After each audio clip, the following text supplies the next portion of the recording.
بسم اللہ الرحمن الرحیم الحمد للہ رب العالمین والصلاة والسلام علی اشرف الانبیاء والمرسلین نبینا محمد وعلی آلہ وصحبہ اجمعین۔ ناظرین السلام علیکم ورحمۃ اللہ وبرکاتہ۔ آؤ قرآن اور نماز سمجھیں، اس کے 9ویں سبق کے لیے میں آپ کو خوش آمدید کہتا ہوں۔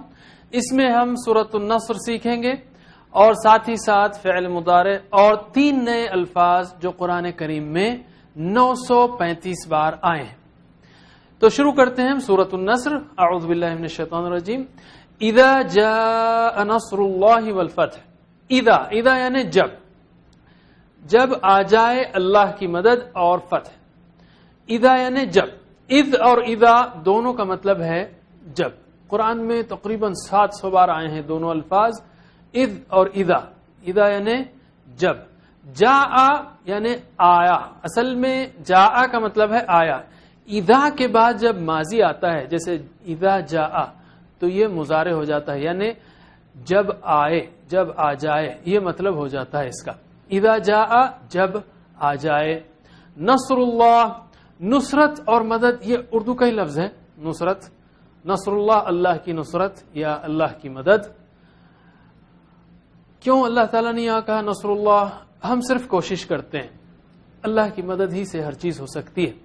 اور یہاں اذا جاء نصر اللہ سے مراد، نصرت سے مراد غلبہ ہونا ہے، فتح ہونا ہے، حق کا غلبہ ہونا ہے۔ اور فتح کا مطلب ہے، فتح کے 2 مطلب ہیں۔ اردو میں ہم فتح کہتے ہیں، اصل میں فتح ہے، اس کا مطلب ہے کھولنا، اور دوسرا معنی ہے جیت یا کامیابی۔ اور یہاں الفتح سے مراد فتح مکہ ہے، الفتح سے مراد فتح مکہ ہے۔ اذا جاء نصر اللہ والفتح، جب آ جائے اللہ کی مدد اور فتح۔ اس میں جو ہے اللہ کی مدد و فتح کا ذکر ہے، تو ہم یہاں پر یعنی جب ایک بھوکے کے سامنے کھانے کا ذکر ہو تو ظاہر ہے کہ وہ بھوک کی یا کھانے کی دعائی کرے گا۔ یہاں پر نصر اور فتح کا ذکر ہے تو ہم بھی کہہ سکتے ہیں اللہ ہمیں بھی نصرت اور فتح نصیب کر۔ دعا کے ساتھ جیسا آپ کو یاد ہے احتساب اور پلان اور تبلیغ، یہ چاروں چیزیں چلنی چاہیے۔ تو ہم احتساب کر سکتے ہیں کہ ہم نے کیا کیا۔ اللہ کے رسول صلی اللہ علیہ وسلم نے 23 سال کی محنت کی، تب یہ آیتیں نازل ہوئی۔ 23 سال، کیا ہم نے 23 گھنٹے بھی اس دین کے لیے کام کیا ہے؟ سوچنا چاہیے، یعنی دعا کرنی چاہیے اور پلان بنانا چاہیے۔ پھر اگر کرتے رہے ہیں الحمدللہ، نہیں تو پلان بنائیں، ہم وقت لگائیں، اپنا پیسہ لگائیں، اپنی صلاحیت لگائیں اس دین کے لیے۔ تو چلیے پریکٹس کرتے ہیں، ہم ترجمہ کیجئے۔ اذا جاء نصر اللہ والفتح۔ اذا جاء نصر اللہ والفتح وَرَأَيْتَ النَّاسَ يَدْخُلُونَ فِي دِينِ اللَّهِ أَفْوَاجًا، یعنی اور رأیت آپ دیکھیں، وَرَأَيْتَ اور آپ دیکھیں، الناس لوگوں کو، انسان آدمی کو کہتے ہیں، ناس لوگوں کو، انسان آدمی اور ناس لوگ، الناس لوگوں کو۔ یہاں پر وَرَأَيْتَ الناس اور آپ دیکھیں لوگوں کو، یہاں سے مراد عرب کے قبائل ہیں اطراف کے جو دین قبول کر رہے تھے۔ یدخلون داخل ہو رہے ہیں۔ آپ کو تو معلوم ہے دخول یعنی اندر آنا اور خروج یعنی باہر جانا۔ یدخلون داخل ہو رہے ہیں، فی دین اللہ اللہ کے دین میں، فی دین اللہ اللہ کے دین میں، یعنی دین کا مطلب یہاں پر زندگی گزارنے کا طریقہ ہے، دین اسلام مراد ہے، اللہ کا دین دین اسلام ہے۔ افواجا، فوج کی جمع افواج ہے، فوج کی جمع افواج ہے، فوج در فوج، افواج یعنی فوج در فوج، گروپس میں۔ یہاں پر ایک خاص بات ہے، فتح و نصرت جب اللہ کی آ جائے اور آپ دیکھیں لوگوں کو داخل ہو رہے ہیں اللہ کے دین میں فوج در فوج، یعنی فتح و نصرت کا نتیجہ کیا ہوگا کہ لوگ اللہ کے دین میں داخل ہو رہے ہیں۔ تو کیا ہم اسی نیت سے فتح کی دعا مانگتے ہیں یا نصرت کی دعا مانگتے ہیں کہ لوگوں کی ہدایت کے لیے راستے کھلیں؟ یہ ہے اصل مقصد۔ کیا ہم لوگوں کی ہدایت کے لیے اور ان کی اصلاح کے لیے کام کر رہے ہیں؟ مطلب صرف یہ نہیں ہے کہ ہم دعا کریں کہ اللہ جو ہے دشمنوں کو برباد کر دے، تباہ کر دے۔ اصل جو ہے جیسے یہاں پر یہ نہیں کہا گیا کہ جب اللہ کی مدد و فتح آ جائے اور دشمن سارے مٹ جائیں کھپ جائیں، یہ نہیں کہا گیا. یہ کہا گیا کہ جب مدد آ جائے اور لوگ اللہ کے دین میں فوج در فوج داخل ہوں. تو یہ ہے ایک داعی کے اندر تڑپ ہونی چاہیے کہ دین ساری دنیا تک پہنچے، دین ساری دنیا تک پہنچے. تو پریکٹس کرتے ہیں ہم. وَرَأَيْتَ النَّاسَ يَدْخُلُونَ فِي دِينِ اللَّهِ افواجا. پھر سے وَرَأَيْتَ النَّاسَ يَدْخُلُونَ فِي دِينِ اللَّهِ افواجا. وَرَأَيْتَ النَّاسَ يَدْخُلُونَ فِي دِينِ اللَّهِ افواجا.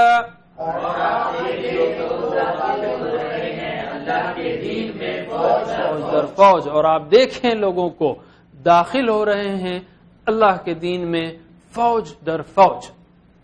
تو کیا کریں؟ فسبح بحمد ربک واستغفر.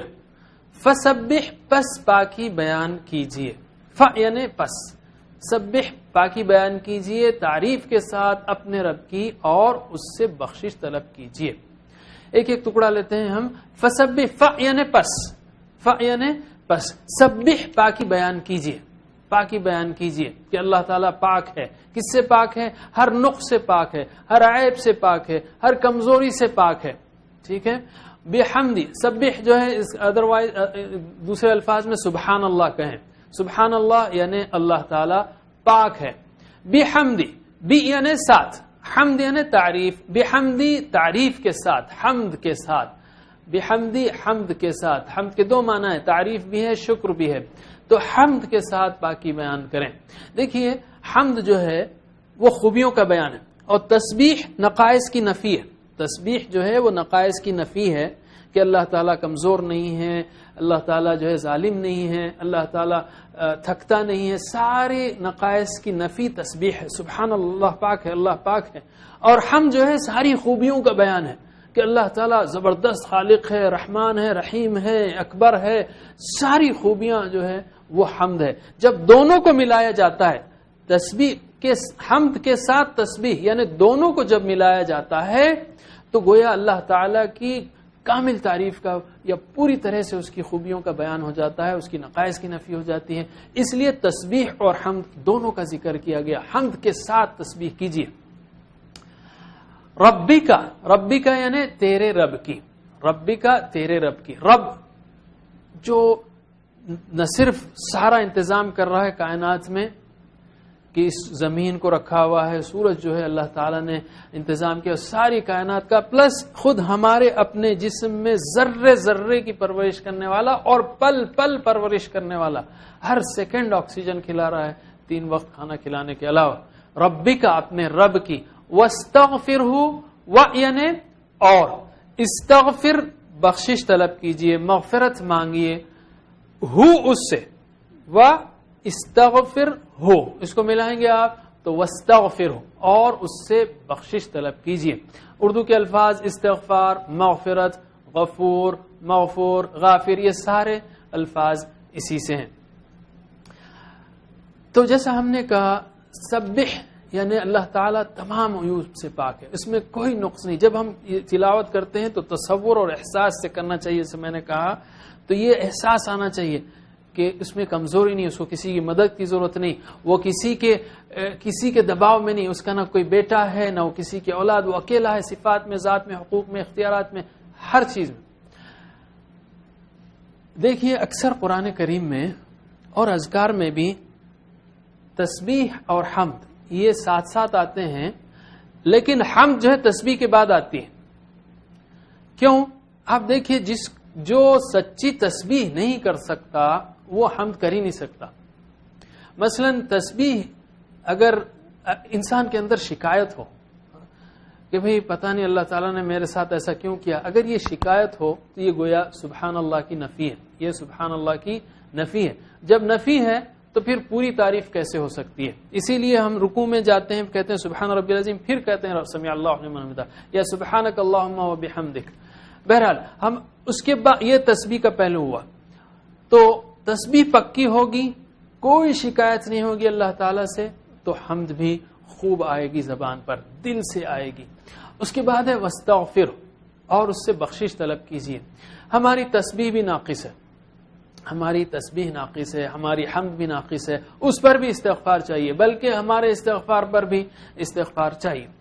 یہاں پر جو بات کی گئی ہے کہ اذا جاء نصر اللہ والفتح ورأيت الناس يدخلون في دين الله افواجا فسبح بحمد ربك واستغفر، تو جب اللہ کی مدد آئے اور لوگ دین میں داخل ہوں، اللہ کے رسول صلی اللہ علیہ وسلم سے یہ کہا جا رہا ہے اتنا زبردست کام ہو، اللہ کے رسول صلی اللہ علیہ وسلم نے 23 سال کی مسلسل محنت کی، اس کے بعد جو نتیجہ آ رہا ہے اس پر بھی اللہ تعالیٰ نے کیا کہا؟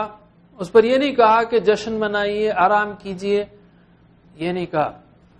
3 جو ہے ہدایتیں دی، اللہ کی تسبیح بیان کریں کہ اللہ تعالیٰ پاک ہے، بس خوبیوں سے پاک اسی کی ذات ہے، ہم انسان ہیں، اور اسی کی تعریف کریں کہ اس نے توفیق دی، اس کا کرم ہے، اس کا فضل ہے، اسی کی تعریف ہے، اسی کے لیے شکر ہے، اور استغفار کریں کہ جتنا ہم سے ہوا ہم نے کیا، اے اللہ جو بھی کمی رہ گئی ہے اس میں، یا جیسا ہونا چاہیے تھا اس لیول پہ نہیں، اس کے لیے ہم استغفار چاہتے ہیں۔ یہ ہمارے لیے تعلیم ہے کہ ہم سے جب بھی دین کا کوئی کام ہو، دین کا کوئی کام اللہ تعالی ہم کو کرنے کی توفیق دے، یا انسانی کام بھی جو کہ دین کا کام ہے، مثلا کسی کی آپ مدد کر رہے ہیں، کسی کے ساتھ فیور کر رہے ہیں، کسی کی خیر میں کام آ رہے ہیں آپ، یا آپ نے نماز پڑھی، خود اپنے لیے روزہ رکھا، جو بھی کام کیا آپ نے، اس پر بھی تسبیح ہونی چاہیے، حمد ہونی چاہیے، استغفار ہونی چاہیے کہ اللہ جیسا کرنا تھا ویسا میں نے نہیں کیا۔ جو مشہور شعر ہے نا اردو کا، جان دی ہوئی اسی کی تھی، حق تو یہ ہے کہ حق ادا نہ ہوا۔ یہ بات ہے کہ اس احساس کے ساتھ ہم کو استغفار کرنا چاہیے۔ پڑھیے، ترجمہ کیجئے، فسبح بحمدی ربک واستغفر،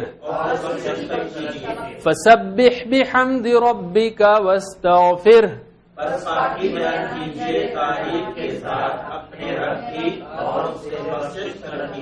انہ کان توابا، ان بے شک، انہو بے شک وہ، انہم بے شک وہ سب، انکا بے شک آپ، انکم بے شک آپ سب، انی بے شک میں، انا بے شک ہم، انہا بے شک وہ، انہو بے شک وہ، کانا ہے، اصل معنی کانا کا ہے تھا، مگر اللہ تعالی کے لیے جب کانا آتا ہے تو اس کا مطلب ہے میں ریپیٹ کر رہا ہوں، ہے اللہ تعالی کے ساتھ جب کانا آتا ہے تو اس کا مطلب ہے انہو کانا بے شک وہ ہے، توابا توبہ قبول کرنے والا۔ اللہ تعالیٰ کے ساتھ تواب آتا ہے تو توبہ قبول کرنے والا ہے، بندے کے ساتھ تواب آتا ہے تو وہ اللہ کی طرف پلٹنے والا ہے۔ تو یہ ہمارے لیے عظیم الشان خوشخبری ہے، ہمیں کبھی مایوس نہیں ہونا چاہیے۔ ترجمہ کیجئے، انہو کانا توابا، انہو کانا توابا، بے شک وہ ہے بڑا توبہ قبول کرنے والا۔ ناظرین، اب ہم لیتے ہیں ایک چھوٹا سا بریک، انشاءاللہ پھر حاضر ہوتے ہیں۔ والسلام علیکم ورحمۃ اللہ وبرکاتہ۔